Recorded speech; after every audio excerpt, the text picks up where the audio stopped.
দর্শক, এবার নেত্রকোনার বন্যা পরিস্থিতির খবর জানাতে সরাসরি যুক্ত হবেন হানিফ উল্লাহ আকাশ।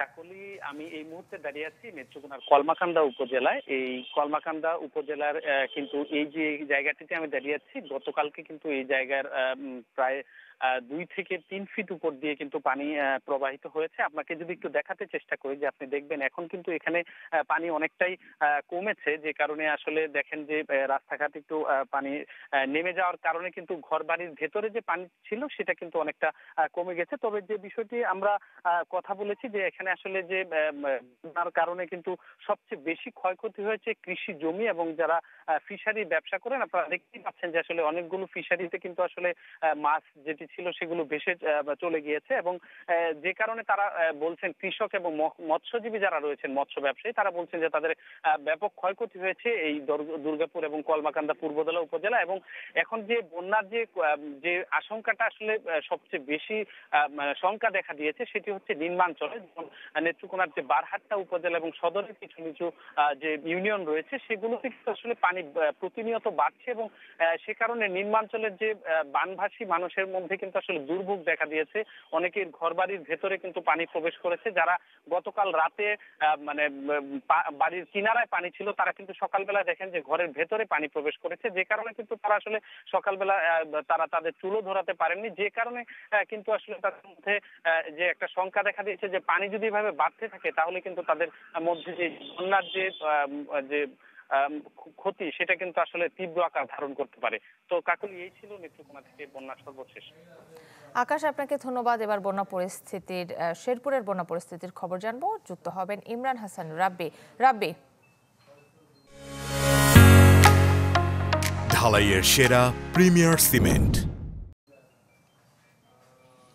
কাকলি, টানা 4 দিন পর শেরপুরের আকাশে আজ সূর্যের দেখা মিলেছে। আসলে গতকাল মধ্যরাত পর্যন্ত বৃষ্টি হয়েছে, এবং সেই বৃষ্টির পর থেকে এখন পর্যন্ত বৃষ্টি না হওয়ার কারণে অনেকটা স্থিতিশীল শেরপুরের বন্যা পরিস্থিতি।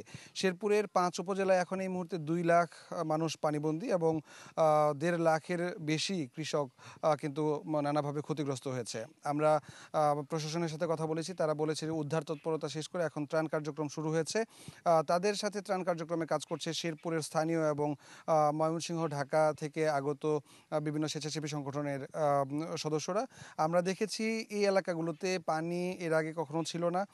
নতুন করে এই এলাকাগুলোতে পানি ঢোকার কারণে কিন্তু নৌকার অপ্রতুলতার কারণে এই ত্রাণ কার্যক্রম ব্যাহত হচ্ছে। আমি রয়েছি এখন ঝিনাইগাতী উপজেলার মহারশী নদীর পাড়ে। আমার পেছনের যে বাঁধটি রয়েছে, এই বাঁধটি ভেঙেই কিন্তু মূলত ঝিনাইগাতী উপজেলার প্রায় 40টি গ্রাম প্লাবিত হয়েছে, এবং এই বাঁধটি এখন বর্তমানে ঝিনাইগাতী উপজেলার মানুষের প্রাণের দাবি হয়ে দাঁড়িয়েছে।